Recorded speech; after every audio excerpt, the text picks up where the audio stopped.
යාළුවනේ අපි කුරුඳු පැල තෝරගනිද්දි පැලයක තවාන් කාලය යාළුවනේ මේ තියෙන්නේ කුරුඳු පැල ටික. මේ ඉඳලා අපිට අවුරුදු 100ක් යනකම් අස් යන්න ගන්න පුළුවන්.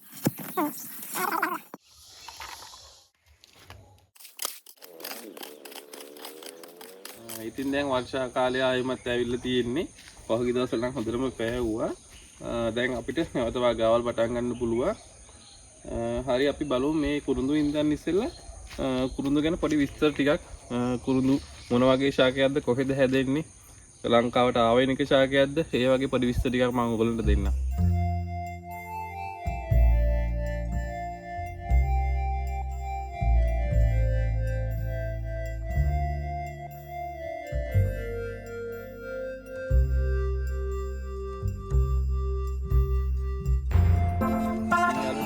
කුරුඳු කියන්නේ ශ්‍රී ලංකාවට ආවේනික ශාකයක්ම කියලා කියන්න බෑ අපිට. මොකද මේක වෙන රටවල්ලත් හැදෙනවා. හැදුනට මේ ලංකාවේ හැදෙන ශ්‍රී ලාංකීය කුරුඳු කියන මේ වර්ගය ලංකාවේ විතරයි හැදෙන්නේ. ඒ කියන්නේ මේ ප්‍රභේදය මේකට කියන්නේ ශ්‍රී ලාංකීය කුරුඳු කියලා. ඒ වගේම මේක ඉඳලා අපිට අවුරුදු 100ක් යනකම් අස් යන්න ගන්න පුළුවන් ශාකයක්. අවුරුදු 100ක් විතර විශාල කාලයක් අපිට අස් යන්න ගන්න පුළුවන් මේ කුරුඳු වගාවකට ආයෝජනය කරොත්. අනිත් එක මේ කුරුඳු කියන්නේ විශේෂ ගුණාංග සහිත බහුවාර්ෂික කුරුබඩු විශේෂයක්. ඉතින් මම ඊළඟට ඔයගොල්ලන්ට කියන්නම් මේ කුරුඳු වගා කරන්න පුළුවන් ප්‍රදේශ ගැන. ඒ කියන්නේ කොයි වගේ තැන්වලද මේව වවන්න පුළුවන් කියලා. ඉස්සෙල්ලම කුරුඳු වවන්න මුහුදු මට්ටමේ ඉඳලා මීටර 700ක්වත් උස වෙන්න ඕනේ මේ බිම. ඊට වැඩි පහළ බිම් වල කුරුඳු වගා කරන්න අමාරු ටිකක්. ඉතින් යාළුවනේ වාර්ෂික වර්ෂාපතනය මිලිමීටර 1875යි 3750යි අතර වෙන්න ඕන මේ කුරුඳු වගාව හොඳින් කරගෙන යන්න නම්. මේ කුරුඳු ශාක විශේෂය තෙත්තා අතරමැදි කලාපවල වගේම වේලි කලාපෙත් වගා කරන්න පුළුවන්. වේලි කලාපේ අපි වගා කරනවා නම් වතුර දාන්න බලාගෙන වගා කරන්න ඕන. ඉතින් තෙත්තා අතරමැදි කලාපවල හොඳින්ම අපිට ශාකය වර්ධනය කරගන්න පුළුවන්. ඒ වගේම කඳුකර ප්‍රදේශවලත් අපිට වවන්න පුළුවන්. ඒ කියන්නේ බෑවුම 100ට 60ට කියන්නේ 60ක් වගේ වෙන්න ඕනේ. ඊට වැඩි වුණොත් කුරුඳු වගාවරේ යෝග්‍ය වෙන්නේ නැහැ. කුරුඳු කියන්නේ අවුව පිය කරන ශාකයක්. මේක වගා කරන තැනට හොඳින් හිරු එළිය ලැබෙන්න ඕනේ. ඒ වගේම තමයි මේක අර තනිකරම ගල් මේ ඉඩමක වගේ ගල් පසක වගේ ටිකක් හොඳින් හැදෙන්නේ නැහැ. පාංශු ගැඹුර මීටර 1ක් වෙන්න ඕනේ. ඒ කියන්නේ පස් මට්ටම මීටර 1ක්වත් තියෙන්න ඕනේ. එතකොට තමයි කුරුඳු ශාකය හොඳින් වර්ධනය වෙන්නේ. භූගත ජල මට්ටම වැඩි නම් ඒ කියන්නේ ඉතින් අර මඩ වගේ වගුරු බිම් වල වගේ අපිට මේ කුරුඳු වගා කරන්න බෑ. ඒ වගේම ගම් උතට වගේ යට වෙනවා නම් එම භූමිය ඒත් අපිට කුරුඳු වගා කරන්න ටිකක් අපහසුයි. අපි මේ කුරුඳු වගාවරේ යොදා ගන්නා ඉඩම හොඳින් පාංශු සංරක්ෂණය කරලා තියෙන්න ඕන. ඒ කියන්නේ අර පස හොදගෙන යන්න නැති වෙන විදියට ගල් වැටි දාලා කාණු දාලා පස අර තනිතලා කරලා ඒ විදියට පස සකසලා පාංශු සංරක්ෂණය කරලා ගන්න ඕන. ඉතින් කුරුඳු වගාවර සුදුසු පසේ pH අගය ගැන කියනවා නම් 5.5යි 6.5යි අතර වන pH අගයක් ඉතාම සුදුසුයි මේ කුරුඳු වගාවට. නියමිත ඉඩ ප්‍රමාණ තියාගෙන පරතරය තියාගෙන වගා කරනවා නම් අක්කරයක කුරුඳු පැල 3600ක් අපිට වගා කරන්න පුළුවන්. ඉතින් යාළුවනේ මම මෙතන අර විශාල වශයෙන් කුරුඳු වගාවක් කරන්න යන්නේ නෑ. මම පොඩි ඉඩක් තියෙන නිසා මම බැලුවේ කුරුඳු පඳුරු ටිකක් ඉඳන්න. මම ඔයාලට ඉදිරිපත් කරේ අපනයන කෘෂිකර්ම දෙපාර්තමේන්තුව විසින් ඉදිරිපත් කරලා තියෙන කුරුඳු ශාකය පිළිබඳ පොඩි විස්තර වගේ. මම අර කලින් කිරියල වගාවක් දැම්මා මෙන්න මේ ටිකේ. ඉතින් ඒ කිරියල වගාව අර ඌරු ඇවිල්ලා විනාශ කරන්නේ හිකරයෙන් ඔක්කොම ඩෝසර් කරලා දැම්මා.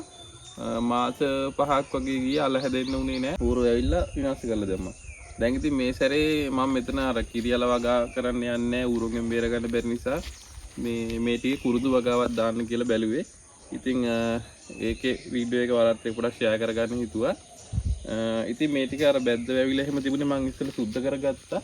තව පොඩ්ඩක් කර හරි විදියට සුද්ධ කරන්න. ඒ ටික මම ඔයාලට පෙන්නන්නම් සුද්ධ කරන හැටි. ඉතින් මේ ටිකේ පොරක් තියෙනවා. කොල්ල වැටිලා පොර වෙලා එහෙම තියෙන්නේ.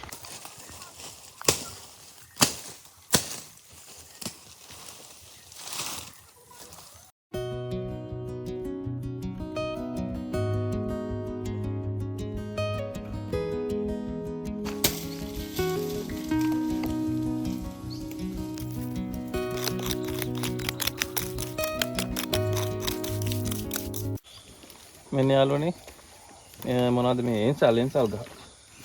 මේ භූමිය ඔක්කොම සුද්ධ කරගෙන ඉවරයි. අපිට දැන් යන්න තියෙන පැල ටික උගලන් එන්න.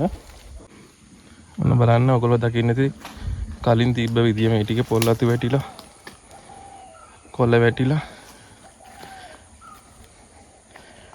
දැන් මම මේ ටික සුද්ධ කරලා තියෙන්නේ.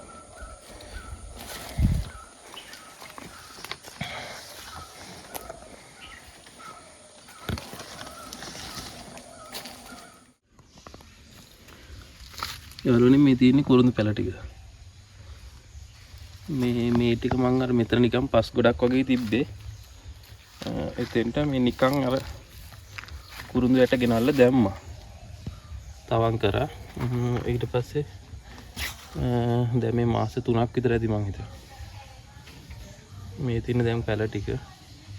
ඉතින් මේ පෝරේ හැම දැම්මේ නෑ. වැඩි අවුවට එන්නේ නෑ මෙතෙන්ට. ගොඩක් සරුවට නම් හැදිලා නෑ නිසා මේ මොකද මේ අනිත් එක මේ පැල ටික හැදීගෙන එනකොට ලෙඩක් ආවා. අර නිකන් දැල්ල කර වෙලා වගේ මේ ලෙඩක් හැදුන කුරුඳු පැල වලට. දැන් තමයි මේ ඒ නිසා මැරෙන්න වගේ ගිහිල්ලා ඊට පස්සේ ආයෙමත් ලියද යවා. දැන් මේ තියෙන අලුතෙන් එන දලු. මේ දැන් දලු දාගෙන ආයෙ පැල හැදීගෙන එනවා. මේ ඔයාලට මේ කර වෙච්ච කොලයක් පෙන්නන්නම. මේකට ආපු ලෙඩේ. මෙන්න මේ තියෙන මේ වගේ දැල්ල කර වුණා. මේ නේද කොලයක් නේ. ඔය වගේ දැල්ල කර වුණා. මං හිතුවේ නෑ ඉතින් හැදෙයි කියලා ඊට පස්සේ.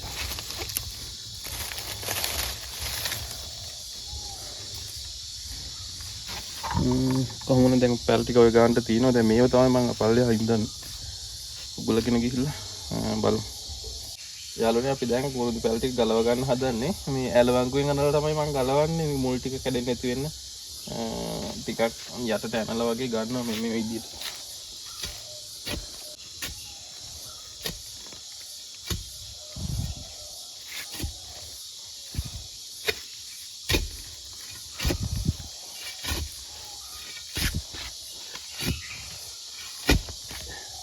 වලට පේනවාද දැන් මම ගලවන්නේ.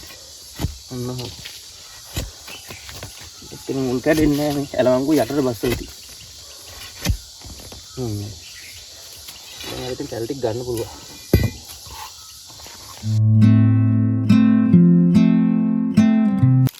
මේ විදි පසුත් එක්ක නම් ගන්න විදියක් නෑ. ඒ වුණාට මේ මූල් කැඩලා නැහැ. මූල් ටික හොඳට තියෙනවා. මොකද මේ දසල වහින්න නිසා එහෙම අවුලක් නැහැ ඉතින්.